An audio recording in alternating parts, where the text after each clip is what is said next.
Hello बच्चों, आप सभी का एक बार फिर स्वागत है आपके चैनल केमिस्ट्री भाई अजय कुमार पे। तो आज हम लेकर आए हैं केमिस्ट्री का 9th क्लास का जो चैप्टर हमने स्टार्ट किया था मैटर अराउंड अस, उसका लेक्चर नंबर 2। तो लास्ट लेक्चर में हमने स्टेट्स ऑफ मैटर की बात की थी कि कितने टाइप के स्टेट्स होते हैं, है ना। 3 टाइप्स के बेसिक जो हमने पढ़े थे कि डेली लाइफ में जो हम यूज़ करते हैं वो 3 स्टेट्स होते हैं, सॉलिड, लिक्विड और गैस। और उनके अलावा भी 2 टाइप के होते हैं जिन्हें हम बोलते हैं प्लाज्मा और बोस-आइंस्टीन, जो हम डेली लाइफ में बहुत कम ही यूज़ करते हैं, ठीक है। तो हमारे टोटल कितने 5 स्टेट्स होते हैं, 5 स्टेट्स होते हैं, जिसमें 3 हमने जो डेली लाइफ में यूज होते हैं, सॉलिड, लिक्विड, गैस, उनके बारे में पढ़ लिया था। और जो 2 स्टेट बचते हैं उनको आज जानते हैं, जिनमें से सबसे पहला कौन सा है, प्लाज्मा स्टेट, है ना, प्लाज्मा। तो एक प्लाज्मा होता है और एक होता है कौन सा, बोस-आइंस्टीन कंडेंसेट, बोस-आइंस्टाइन कंडेंसेट। तो टोटल हमारे पास 5 स्टेट्स होते हैं, जिनमें से जो 3 बेसिक होते हैं जो हम डेली लाइफ में यूज़ करते हैं, और ये 2 और होते हैं। तो सबसे पहले बात करते हैं प्लाज्मा क्या होता है, ठीक है। तो प्लाज्मा की बात करें तो it is the hottest state of matter, ठीक है। जितनी भी स्टेट होती हैं मैटर में, सबसे हॉट कौन सी होती है, यही होती हैं। तो हॉटेस्ट स्टेट ऑफ मैटर होती है, ठीक है। और ये होता क्या है ना। तो it is nothing, just a gaseous state, just a gaseous state in which particles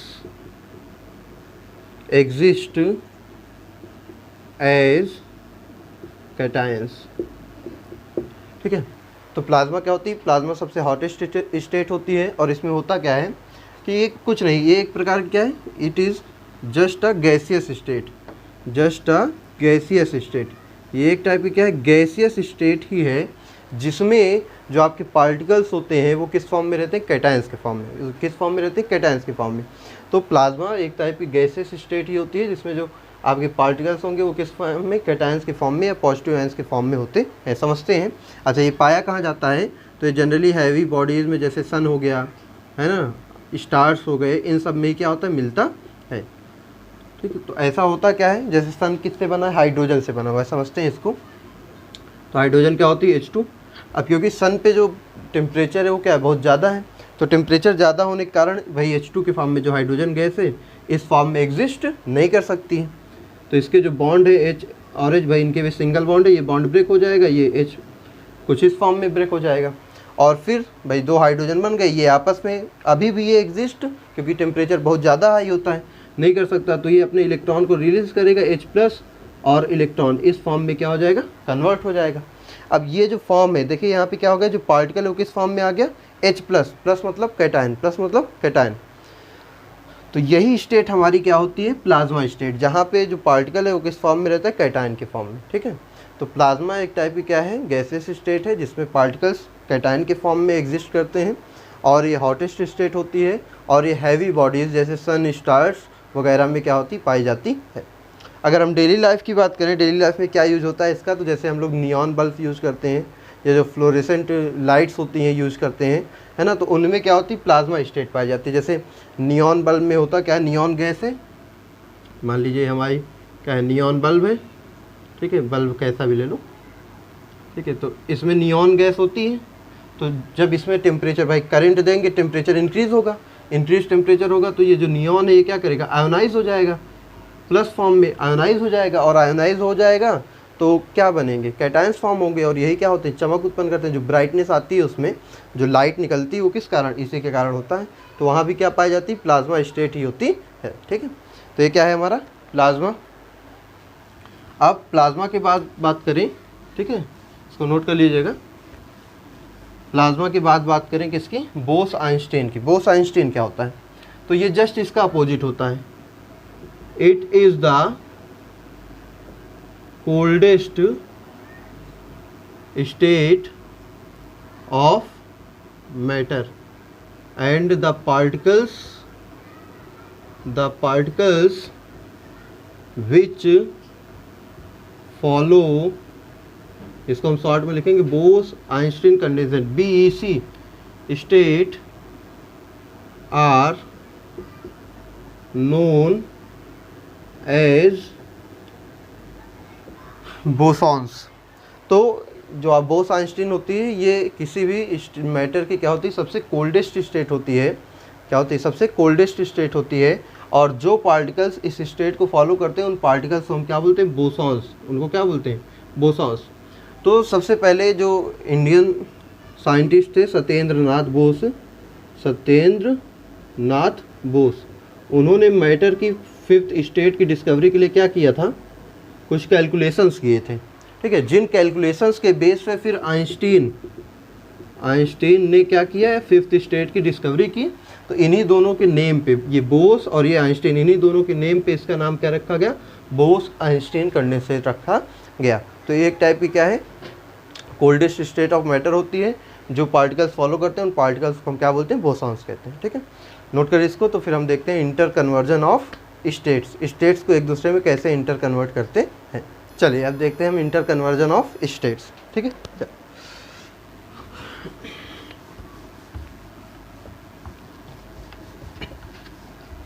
तो इंटर कन्वर्जन ऑफ स्टेट्स क्या हेडिंग लगाएंगे, इंटर कन्वर्जन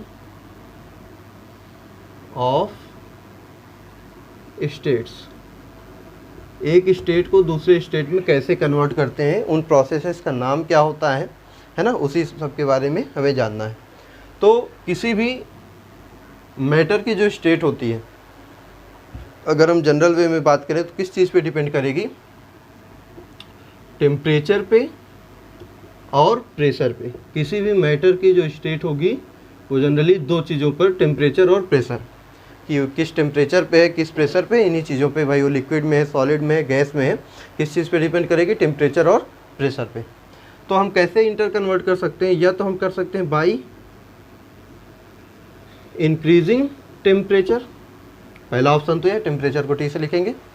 फिर और क्या कर सकते हैं, by decreasing temperature, temperature decrease कर देंगे तो भी क्या हो जाएगा, एक स्टेट दूसरे स्टेट में कन्वर्ट हो सकता है।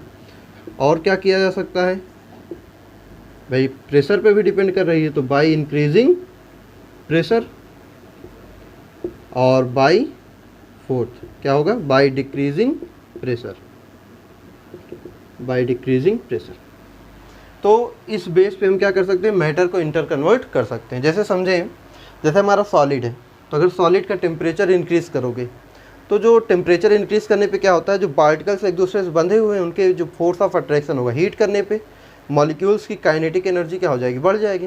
और काइनेटिक एनर्जी बढ़ेगी तो फोर्स ऑफ अट्रैक्शन कम होगा, जिससे वो एक दूसरे से क्या होंगे, दूर भागने लगेंगे। और अगर फोर्स ऑफ अट्रैक्शन वीक हुआ, दोनों एक दूसरे से दूर हो गए, इंटरमॉलिक्यूलर डिस्टेंस बढ़ जाएगी, तो सॉलिड किस में कन्वर्ट हो जाएगा, लिक्विड में। इसी तरह लिक्विड का टेम्परेचर इंक्रीज़ करोगे तो उसके मॉलिक्यूल्स की काइनेटिक एनर्जी बढ़ेगी, मॉलिक्यूल्स के बीच का फोर्स ऑफ अट्रैक्शन वीक होगा और पार्टिकल्स दूर दूर हो जाएंगे और दूर हो जाएंगे, किस स्टेट में चला जाएगा, गैसियस स्टेट में कन्वर्ट हो सकता है। तो सॉलिड का टेम्परेचर इंक्रीज़ करोगे तो लिक्विड में कन्वर्ट हो जाएगा, लिक्विड का इंक्रीज़ करोगे तो गैसियस स्टेट में, और सॉलिड से डायरेक्ट गैस भी फॉर्म होता है जिसे हम सब्लिमेशन कहते हैं, अभी आगे जानेंगे। दूसरा क्या हो सकता है, बाई डिक्रीजिंग टेम्परेचर।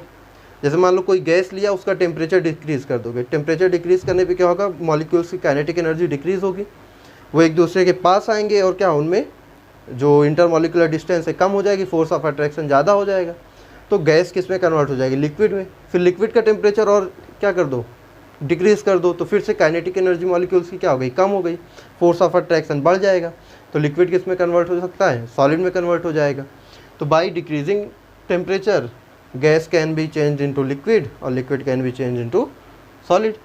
अब प्रेशर की बात करें, प्रेशर इंक्रीज़ करो, जैसे एक गुब्बारे में गैस कभी भरे हो गए, हवा भरी होती है, गुब्बारे प्रेस करते हो, क्या गुब्बारा कंप्रेस होता जाता है, तो उसके अंदर जो गैसेस पार्टिकल उन पर प्रेशर हुआ तो गैसेस पार्टिकल्स पास आ गए, इसलिए जो बलून है हमारा वो क्या हो गया, थोड़ा कम हो गया उसका स्पेस। तो अगर गैसियस पार्टिकल्स के ऊपर प्रेशर अप्लाई करोगे तो पार्टिकल्स पास आएंगे, पास आने पर दूरी घटेगी मॉलिक्यूल्स के बीच और उनमें फोर्स ऑफ अट्रैक्शन बढ़ेगा, तो स्टेट किस में आ जाएंगे, लिक्विड स्टेट में। इसी तरह लिक्विड स्टेट में किस में चेंज हो सकता है, सॉलिड में चेंज हो सकता है ना। और डिक्रीजिंग प्रेशर, जैसे सॉलिड में है भाई प्रेशर बहुत ज़्यादा प्रेशर था तो वो एक दूसरे से बंधे हुए, प्रेशर कम करते जाओ तो पार्टिकल्स दूर दूर होते जाएंगे, काइनेटिक एनर्जी बढ़ेगी, डिस्टेंस बढ़ेगा तो लिक्विड में चेंज हो सकता है, लिक्विड किस में चेंज हो सकता है, गैस में चेंज हो सकता है। तो मेन बात ये है कि जो हमारा फैक्टर होता है किस पे डिपेंड करता है, जो इंटर कन्वर्जन है, टेम्परेचर और प्रेशर पे, increasing temperature, decreasing temperature, increasing pressure और डिक्रीजिंग प्रेशर। तो हमारे पास मेन 3 स्टेट्स हैं। कौन कौन से स्टेट हैं भाई? सॉलिड है, लिक्विड है एंड गैस है। तो सॉलिड, लिक्विड एंड गैस, यही 3 हमारे मेन स्टेट हैं। तो इन्हीं को हम क्या करेंगे, एक दूसरे में इंटर कन्वर्ट करेंगे। सॉलिड को किस में कन्वर्ट करेंगे? लिक्विड में। और लिक्विड को किस में कन्वर्ट कर सकते हैं? गैस में। तो देखो, सॉलिड से लिक्विड कन्वर्ट करने के लिए क्या करना पड़ेगा? टेम्परेचर देना पड़ेगा ना, मतलब हीट करना पड़ेगा। सॉलिड से लिक्विड हीट करेंगे तो काइनेटिक एनर्जी बढ़ेगी, मॉलिक्यूल्स दूर दूर हो जाएंगे, लिक्विड स्टेट में चेंज हो जाएगा। तो सॉलिड से लिक्विड चेंज करने की प्रोसेस को हम क्या बोलते हैं? मेल्टिंग। क्या बोलते हैं? मेल्टिंग, या इसी को हम बोलते हैं फ्यूज़न। मेल्टिंग बोलते हैं या फ्यूज़न। फिर लिक्विड से गैस जाना है तो फिर से क्या करना पड़ेगा? हीट करना पड़ेगा। और लिक्विड से गैस हीट करने, इस प्रोसेस को बोलते हैं बॉइलिंग। लिक्विड से गैस चेंज, बॉइलिंग या वेपराइजेशन, दोनों में डिफरेंस होता है थोड़ा सा, इवेपोरेशन या वेपराइजेशन, है ना। चल, फिर मान लो हमें गैस से लिक्विड आना है तो क्या करना पड़ेगा? कूल करना पड़ेगा, डिक्रीजिंग टेम्परेचर, टेम्परेचर डिक्रीज करना पड़ेगा। इस प्रोसेस को क्या बोलते हैं? कंडेंसेशन। कंडेंसेशन बोलते हैं गैस से लिक्विड में कन्वर्ट होने को। लिक्विड से सॉलिड आना है तो फिर से क्या करना पड़ेगा? हमें कूल करना पड़ेगा। और लिक्विड से सॉलिड आने के प्रोसेस को क्या बोलते हैं? फ्रीजिंग, है ना। जैसे हम लोग वाटर क्या करते हैं? फ्रीज में रख देते हैं, फ्रीज होकर क्या होता है? सॉलिड स्टेट में कन्वर्ट हो जाता है, आइस में कन्वर्ट हो जाता है। तो लिक्विड से सॉलिड को फ्रीजिंग बोलेंगे। अब हम सॉलिड को डायरेक्ट भी गैस में क्या कर सकते हैं? कन्वर्ट कर सकते हैं बाय हीटिंग। By heating. तो इस प्रोसेस को क्या बोलते हैं? सब्लिमेशन। सब्लिमेशन ऐसा प्रोसेस है जिसमें सॉलिड डायरेक्ट गैस में कन्वर्ट होता है और बीच में कोई भी लिक्विड स्टेट कन्वर्ट नहीं होती। तो सॉलिड को गैस में कर सकते हैं तो गैस को भी तो सॉलिड में डायरेक्ट कर सकते हैं, क्या करके? कूल करके।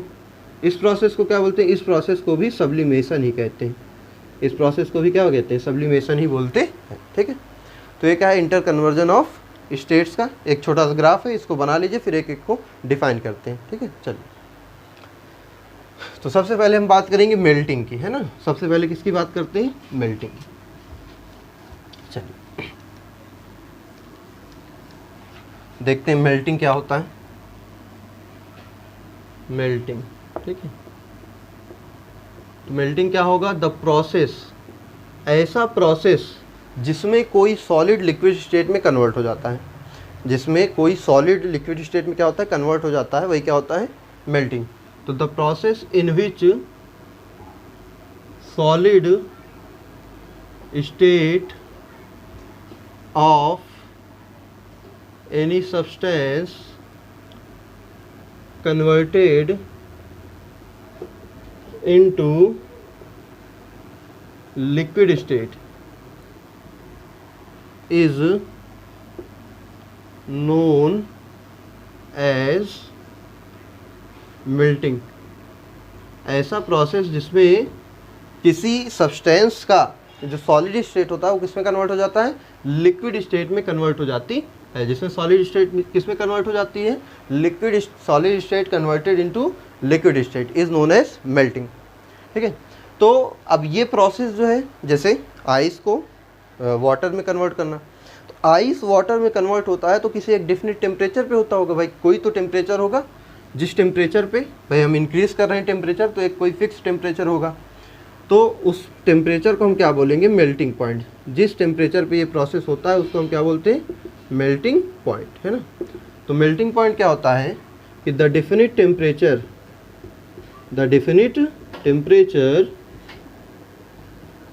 at which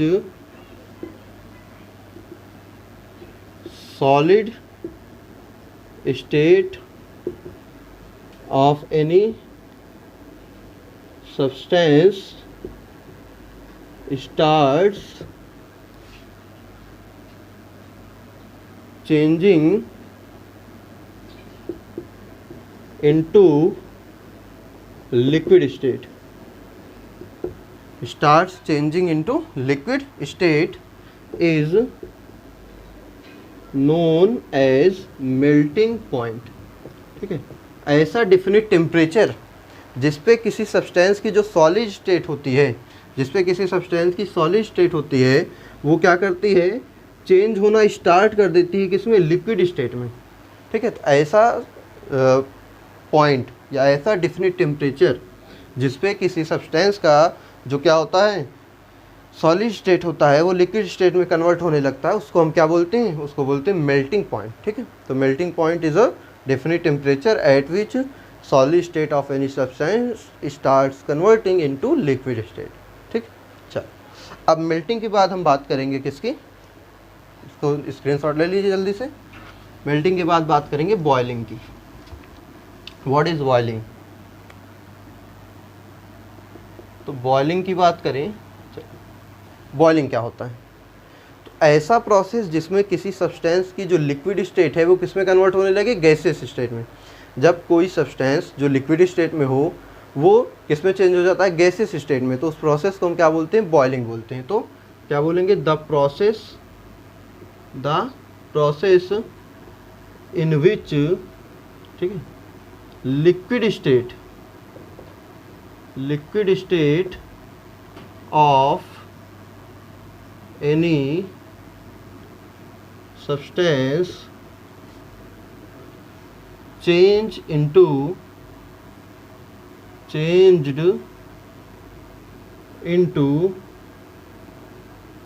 gaseous state is known as boiling। ठीक है, तो किसी भी सब्सटेंस का जब लिक्विड स्टेट किस में कन्वर्ट होने लगता है, गैसियस स्टेट में, तो उस प्रोसेस को ही क्या बोलते हैं, बॉइलिंग। तो ऐसा प्रोसेस जिसमें लिक्विड स्टेट किस में कन्वर्ट होने लगती है, गैसियस स्टेट में, उसको हम क्या बोलते हैं, बॉइलिंग। तो यहीं पे बात आएगी बॉइलिंग पॉइंट की।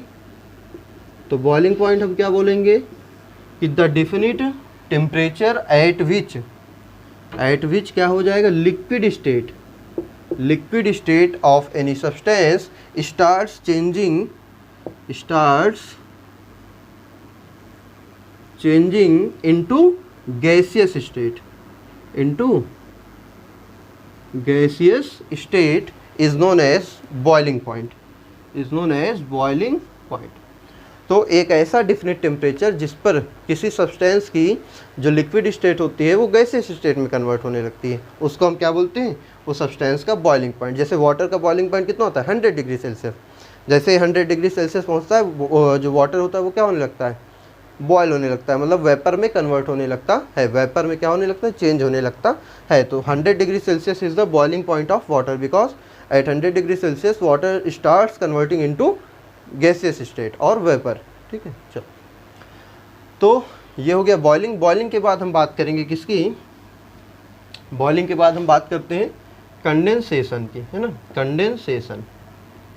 कंडेंसेशन क्या होता है, सेम चीज, the process in which, condensation में क्या होती है, गैसियस स्टेट किस में कन्वर्ट होती है, लिक्विड स्टेट में, है ना।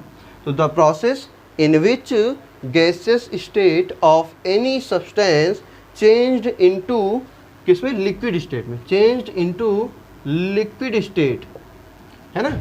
और कैसे होता है, ऑन कूलिंग। भाई हम जब कूल करेंगे उसको क्या करेंगे, ठंडा करेंगे, गैसियस स्टेट को कूल करेंगे तो क्या होगी, लिक्विड स्टेट में चेंज होगी।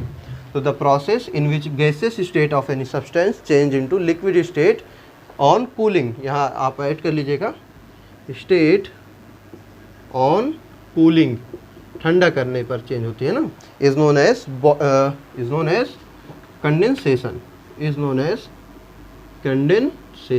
ये तो ऐसा प्रोसेस जिसमें किसी सब्सटेंस की जो गैसेस स्टेट होती है वो किस में कन्वर्ट हो जाती है, लिक्विड स्टेट में। ठीक है, वही क्या होती है आपकी कंडेंसेशन, उस प्रोसेस को हम क्या बोलते हैं, कंडेंसेशन। अब कंडेंसेशन के बाद बात करें तो कंडेंसेशन के बाद हमारा क्या आता है, फ्रीजिंग, है ना। फ्रीजिंग क्या होता है, फ्रीजिंग में लिक्विड स्टेट में किस में कन्वर्ट होने लगती है, गैसेस स्टेट में कन्वर्ट होती है। तो the process in which liquid state of any substance any substance changed into solid state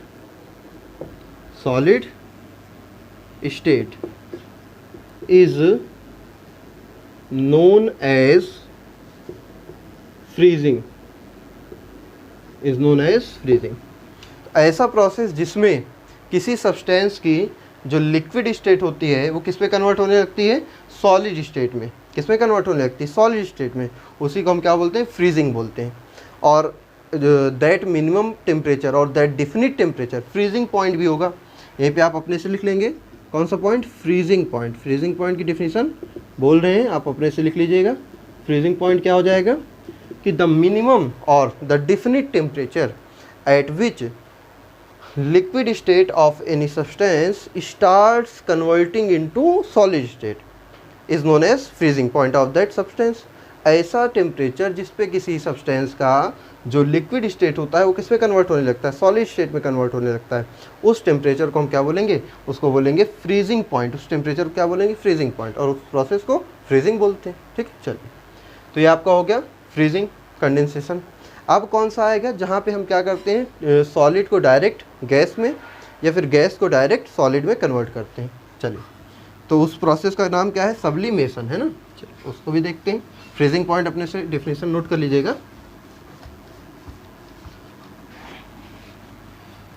चलिए, अब इसके बाद हम बात करें किसकी, सब्लिमेशन की। सब्लिमेशन, तो सब्लिमेशन क्या होता है ना, सब्लिमेशन क्या है, तो अभी हमने बताया कि जब किसी सब्सटेंस का जो सॉलिड स्टेट होता है या जब कोई सब्सटेंस सॉलिड स्टेट से डायरेक्ट गैसियस स्टेट में क्या होता है, चेंज हो जाता है, तो उस प्रोसेस को क्या बोलते हैं, सब्लिमेशन। या फिर वो गैसियस से डायरेक्ट सॉलिड में कन्वर्ट हो जाए तो उसको क्या बोलेंगे, सब्लिमेशन। जैसे द डिफिनेशन किसकी बात करें, तो the process in which solid state of any substance is converted into gaseous state or gaseous state of any substance is converted into solid state without undergoing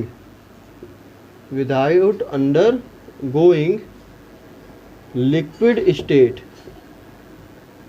is known as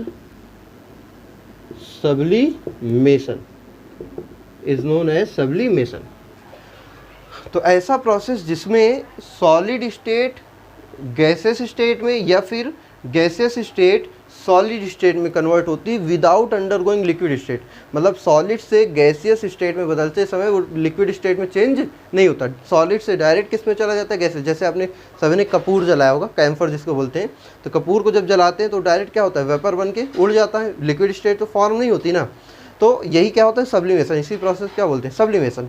कि ऐसा process जिसमें कोई substance direct solid से state से gaseous में या gaseous से solid में चला जाए विदाउट अंडरगोइंग लिक्विड स्टेट, मतलब बीच में कोई लिक्विड स्टेट ना फॉर्म हो, उसी को हम क्या बोलते हैं, सब्लिमेशन कहते हैं। तो ऐसा प्रोसेस जिसमें कोई सब्सटेंस डायरेक्ट सॉलिड से गैस या गैस से सॉलिड में चला जाता है वही क्या होता है, सब्लिमेशन। एंड द सब्सटेंस जिस सब्सटेंस का सब्लिमेशन होता है इज, उस सब्सटेंस को हम बोलते हैं नोन एज सबलिंग। क्या बोलते हैं उसको, सबलिंग। ठीक है, जिस सब्सटेंस का सब्लिमेशन होता है या जो सब्सटेंस सब्लिमेशन शो करता है उस सब्सटेंस को क्या बोलते हैं, सबलिंग बोलते हैं। और कुछ सबलिंग्स के नाम, मतलब एग्जांपल देखिए कौन कौन से होते हैं। जैसे आपका होगा कैम्फर, है ना, कपूर जो है कैम्फर होता है।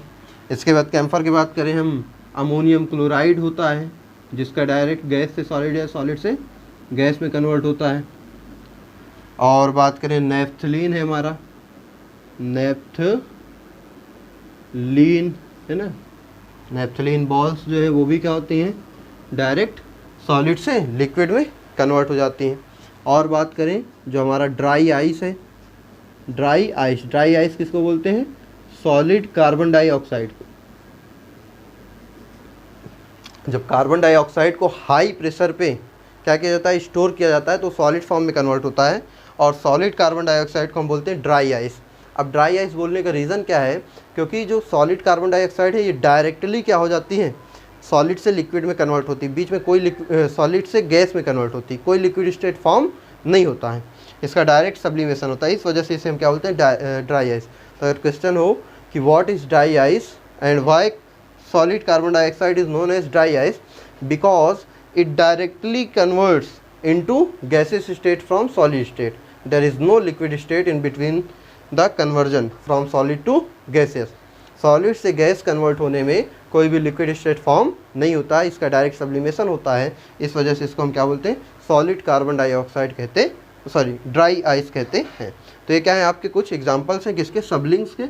सब्लिंग्स क्या होते हैं, ऐसे सब्सटेंस जिनका सब्लिमेशन होता है, ठीक है। तो ये याद रखिएगा कि सब्लिंग्स, व्हाट आर सब्लिंग्स, तो the substance which show sublimation, ऐसे सब्सटेंस जो सब्लिमेशन शो करते हैं वो क्या होते हैं, सब्लिंग होते हैं। ये उसके क्या है, कुछ एग्जांपल्स हो गए।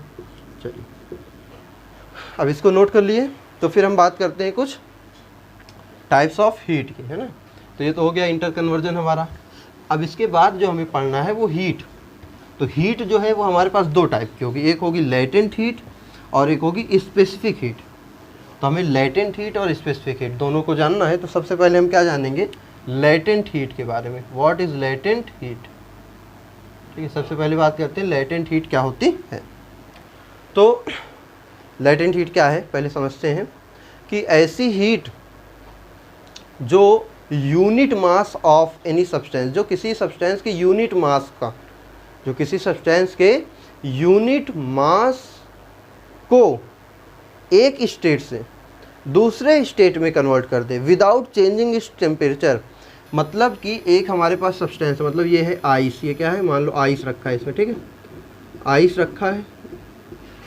अब हम इसको यहाँ से क्या कर रहे हैं, इसको यहाँ से हीट कर रहे हैं, ठीक है, ये हीट कर रहे हैं। तो हीट करने पे क्या होगा, लिक्विड स्टेट में कन्वर्ट हो जाएगा, लिक्विड स्टेट में। तो मान लो ये किस पे था, 0 डिग्री सेल्सियस पे था, तो ये जो लिक्विड बने ये भी किस पे हो जाए, 0 डिग्री सेल्सियस पे ही रहे। मतलब इतना हीट या ऐसी हीट यहाँ से हीट दे रहे हैं। तो the heat which is required to convert unit mass, which is required to convert the state of unit mass. मतलब यूनिट मास या तो ये 1 kg हो सकता है या 1 ग्राम हो सकता है, मतलब कोई भी यूनिट मास होगा, जो सब्सटेंस होगा वो किस में होगा, यूनिट मास में। तो यूनिट मास के सब्सटेंस का वो 1 kg हो सकता है, 1 ग्राम हो सकता है। तो यूनिट मास के सब्सटेंस का स्टेट कन्वर्ट करने के लिए जितने हीट की रिक्वायरमेंट होती है विदाउट चेंजिंग इट्स टेम्परेचर, वही क्या होता है हमारा, लेटेंट हीट होता है। लेटेंट हीट समझो फिर से कि एक सब्सटेंस है, 1 kg सब्सटेंस है, उसको सॉलिड से लिक्विड में चेंज करना है, लेकिन उसका टेम्परेचर चेंज नहीं होना चाहिए। तो सॉलिड से लिक्विड में चेंज करने के लिए without changing its temperature, solid का टेम्परेचर 0 था, तो जो लिक्विड बने वो भी किस पे रहे, 0 पे ही रहे। तो सॉलिड से लिक्विड में चेंज करने के लिए जितनी हीट की रिक्वायरमेंट होगी वही क्या होती है, हमारी लेटेंट हीट। तो लेटेंट हीट को हम क्या बोलेंगे, कि ऐसी हीट जो किसी सब्सटेंस के यूनिट मास का स्टेट चेंज कर देती है विदाउट चेंजिंग इट्स टेम्परेचर, उस हीट को ही क्या बोलते हैं, लेटेंट हीट, ठीक है। तो लिखेंगे the heat required to change the state of unit mass of any substance without changing its temperature, without changing its temperature is known as latent heat. Latent heat, latent heat क्या है? ऐसी heat जो किसी substance के unit मास का state convert कर देती है विदाउट चेंजिंग इट्स टेम्परेचर, बिना टेम्परेचर में चेंज किए, ठीक है, उसी को क्या बोलते हैं? Latent heat. अब आप सभी के दिमाग में एक बात आ रही होगी कि यार हीट तो दे रहे हैं, तो हीट देने पे टेम्परेचर तो चेंज होगा ही, भाई टेम्परेचर तो इंक्रीज़ होगा ही, क्योंकि हीट दे रहे हो तो टेम्परेचर इंक्रीज़ होना चाहिए। लेकिन यहाँ टेम्परेचर कह रहा है कि विदाउट चेंजिंग इट्स टेम्परेचर, तो ये क्या पॉसिबल है? बिल्कुल पॉसिबल है। तो ऐसा क्यों होता है कि स्टेट तो चेंज हो जाती है लेकिन टेम्परेचर चेंज नहीं होता है? तो उसको समझते हैं। देखिए, किसी भी सब्सटेंस में जो एनर्जी होती है, किसी भी सब्सटेंस में जो एनर्जी होती है वो दो फॉर्म में रहती है, ठीक है। एक होती है काइनेटिक एनर्जी, काइनेटिक एनर्जी है ना, और दूसरी होती है पोटेंशियल एनर्जी। किसी भी सब्सटेंस में टू टाइप्स की एनर्जी होती है, मतलब जो एनर्जी होती है वो दो एनर्जीज का सम होती है, potential energy plus kinetic energy. अब अगर हम बात करें जो काइनेटिक एनर्जी होगी वो किस वजह से होती है, उसका रीज़न क्या है? टेम्परेचर। टेम्परेचर, काइनेटिक एनर्जी मतलब पार्टिकल्स के मूव करने के कारण जो एनर्जी होती है वो क्या होती है? Kinetic energy. और पार्टिकल्स के क्या होने के कारण? कांस्टेंट रहने के कारण, ठीक है, जो एनर्जी होती है वो क्या होती है? Potential energy. फिजिक्स में आपने इसके बारे में पढ़ा होगा। तो टेम्परेचर पे डिपेंड करती काइनेटिक एनर्जी। टेम्परेचर ज़्यादा दोगे तो मॉलिक्यूल्स का मूवमेंट बढ़ जाएगा, भाई गर्म होंगे, हीट होंगे, मूवमेंट बढ़ जाएगा, काइनेटिक एनर्जी बढ़ जाएगी। टेम्परेचर कम है तो मूवमेंट कम होगा, काइनेटिक एनर्जी कम रहेगी। तो जो एनर्जी होती है वो काइनेटिक एनर्जी पोटेंशियल एनर्जी का सम होती है। काइनेटिक एनर्जी डिपेंड करता है टेम्परेचर पे, और पोटेंशियल एनर्जी डिपेंड करता है किस पे? पोटेंशियल एनर्जी डिपेंड करती है फोर्स ऑफ अट्रैक्शन और distance between particles, between particles और मॉलिक्यूल्स। जो मॉलिक्यूल्स के, मान लो ये सॉलिड स्टेट है, तो सॉलिड स्टेट ये, तो इनके बीच जो फोर्स ऑफ अट्रैक्शन है और इन दोनों के बीच जो डिस्टेंस है, दो पार्टिकल्स के बीच का जो फोर्स ऑफ अट्रैक्शन है, इनके बीच की जो डिस्टेंस है, इस पे डिपेंड करेगी पोटेंशियल एनर्जी। और इसका जो टेम्परेचर है इसका, वो किस पे डिपेंड करेगी? काइनेटिक एनर्जी, इस पे डिपेंड करेगी। अब देखिए होता क्या है कि जब हम किसी सब्सटेंस को, मान लो ये सॉलिड है, इसको हीट दे रहे हैं, तो हीट देने पे होता क्या है, जो हम हीट दे रहे हैं वो इसके पोटेंशियल एनर्जी को चेंज करती है। कैसे चेंज करती है? ये जो है पार्टिकल्स के बीच के, जो हीट हमने दी वो पार्टिकल्स के बीच के फोर्स ऑफ अट्रैक्शन को वीक करती है, वो पार्टिकल्स के बीच के फोर्स ऑफ अट्रैक्शन को वीक करती है। अब फोर्स ऑफ अट्रैक्शन वीक होंगे तो पार्टिकल्स टूटेंगे, एक दूसरे बॉन्ड ब्रेक होगा और उनके बीच की डिस्टेंस क्या हो जाएगी? बढ़ जाएगी, जिससे पोटेंशियल एनर्जी क्या हो जाएगी? बढ़ जाएगी। तो जो हमने हीट दी वो किसको? पोटेंशियल एनर्जी, मतलब स्टेट को चेंज करने में चली गई। भाई पहले पास पास थे, फोर्स ऑफ अट्रैक्शन ज़्यादा था, सॉलिड स्टेट में थे, अब फोर्स ऑफ अट्रैक्शन कम हुआ, डिस्टेंस बढ़ गई, लिक्विड स्टेट या गैसेस स्टेट में जा सकते हैं, किसी भी स्टेट में। तो पोटेंशियल एनर्जी को चेंज करने में क्या हो गया? जो हीट हमने दी वो खत्म हो गया, उसका काइनेटिक एनर्जी चेंज हुई ही नहीं, और जब काइनेटिक एनर्जी चेंज नहीं हुई तो टेम्परेचर भी चेंज नहीं हुआ, ठीक है। तो इस वजह से क्या होता है कि ऐसी हीट जो उसके स्टेट को चेंज करने में क्या होती है? कंज्यूम हो जाती है, बट उसका टेम्परेचर चेंज नहीं करती है, उस हीट को हम क्या बोलते हैं? लेटेंट हीट कहते हैं। कैसे, क्यों होता है भाई? Energy, kinetic energy potential energy के फॉर्म में है, काइनेटिक एनर्जी टेम्परेचर पर डिपेंड करती है, potential energy force of attraction और डिस्टेंस पे डिपेंड करती है। जब हमने हीट दी तो जो हीट है वो किस में कंज्यूम हो गई? पोटेंशियल एनर्जी इंक्रीज करने में। कैसे? फोर्स ऑफ अट्रैक्शन को, भाई हीट किया, मॉलिक्यूल्स के बीच फोर्स ऑफ अट्रैक्शन ब्रेक हुआ, कम हुआ, जिससे वो ब्रेक हो गए, डिस्टेंस बढ़ गया, पोटेंशियल एनर्जी बढ़ गई, काइनेटिक एनर्जी कांस्टेंट रह गई, और काइनेटिक एनर्जी कांस्टेंट रहेगी तो टेम्परेचर भी क्या हो गया? कांस्टेंट रह गया। जिस वजह से इस प्रोसेस में क्या होता है, जो हीट दी जाती है वो स्टेट तो चेंज कर देती है बट टेम्परेचर चेंज नहीं कर पाती। तो लेटेंट हीट बात समझ में आई कि ऐसी हीट जो स्टेट चेंज करती है without changing the temperature is known as latent heat, ठीक है। चलिए, अब लेटेंट हीट भी टू टाइप्स की होती है। कौन कौन सी? सबसे पहले जो हम देखेंगे वो क्या होगा? Latent heat of fusion. Fusion process आप जानते हो ना, जिसमें सॉलिड किस में कन्वर्ट होता है? लिक्विड में। तो वही इसमें भी होगा कि the heat required to convert unit mass of substance from solid state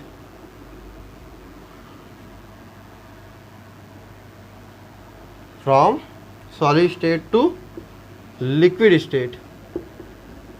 ऐसी हीट जो किसी सब्सटेंस के यूनिट मास को सॉलिड स्टेट से लिक्विड स्टेट में चेंज करती है, उसी को हम क्या बोलते हैं, is known as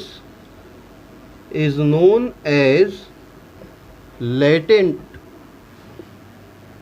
heat of fusion, is known as latent heat of fusion. ऐसी हीट जो किसी सब्सटेंस के सॉलिड स्टेट को लिक्विड स्टेट में चेंज करती है विदाउट चेंजिंग इट्स टेम्परेचर, वो आप ऐड कर लीजिएगा, विदाउट चेंजिंग इट्स टेम्परेचर, है ना, without changing temperature is known as latent heat of fusion. अब इसके बाद बात करें तो लेटेंट हीट ऑफ फ्यूजन के बाद आती है एक और बात, लेटेंट हीट ऑफ वेपराइजेशन। देखिए इसके बाद क्या पढ़ेंगे हम, लेटेंट हीट ऑफ वेपराइजेशन। तो लेटेंट हीट ऑफ वेपराइजेशन क्या होगी कि the heat required to convert unit mass of substance from liquid state to gaseous state. Vaporization क्या होता है, जिसमें लिक्विड किस में कन्वर्ट होता है, गैसेस में कन्वर्ट होता है। तो ऐसी हीट जिसमें क्या होता है, जो लिक्विड स्टेट होता है वो किस में कन्वर्ट होता है, गैसियस स्टेट में without changing its temperature, is known as latent heat of vaporization. ठीक है, तो लेटेंट हीट ऑफ वेपराइजेशन क्या होती है, बस समझ में आई कि ऐसी हीट जो लिक्विड स्टेट को गैसेस स्टेट में कन्वर्ट करती है, वही क्या होती है, हमारी लेटेंट हीट ऑफ वेपराइजेशन होती है। चलिए अब हम लेटेंट हीट के बाद बात करेंगे किसकी, स्पेसिफिक हीट। देखते हैं स्पेसिफिक हीट क्या होता है। चलिए तो इसको नोट करते चलिएगा, जो भी चीज़ें हैं सारी, ठीक है। चलो अब इसके बाद हम बात करेंगे किसके, स्पेसिफिक हीट की, कि स्पेसिफिक हीट होता क्या है, व्हाट इज स्पेसिफिक हीट। तो किसी भी सब्सटेंस के यूनिट मास का टेम्परेचर, किसी भी सब्सटेंस के यूनिट मास का टेम्परेचर 1 डिग्री सेल्सियस और 1 केल्विन, केल्विन और डिग्री सेल्सियस क्या होते हैं, टेम्परेचर के यूनिट्स हैं।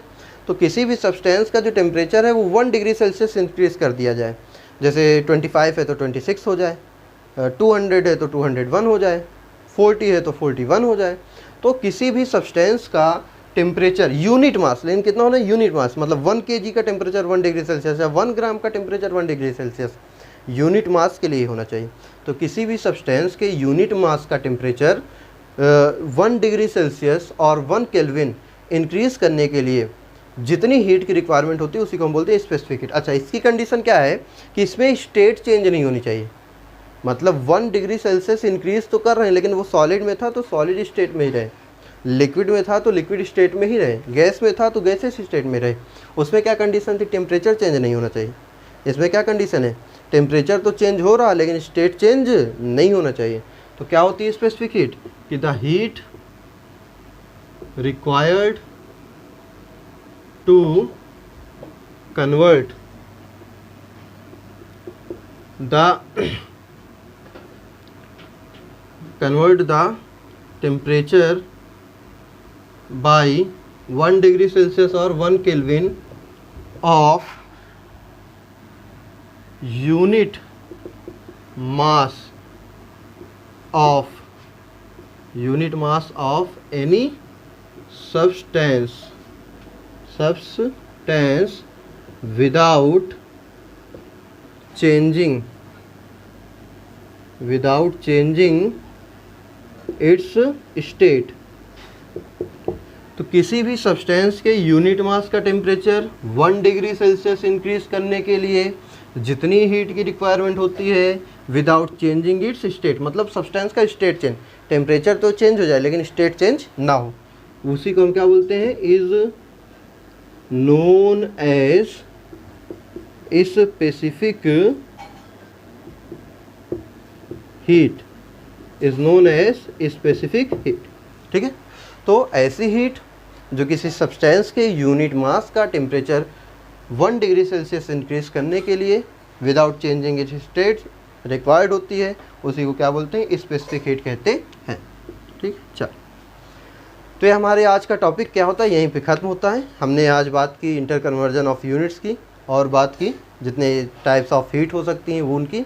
ठीक है, तो इसको आप पढ़िए देखिए, और नेक्स्ट लेक्चर में हम लेके आते हैं इवेपोराइजेशन और डिफ्यूज़न की बात करेंगे। ठीक है, तब तक वीडियो को देखिए, चैनल पे नए हैं तो सब्सक्राइब कर लीजिए। ठीक है, वीडियो को लाइक करिए, ज़्यादा से ज़्यादा फ्रेंड्स को क्या करिए, शेयर करिए। फिर मिलते हैं नेक्स्ट वीडियो में।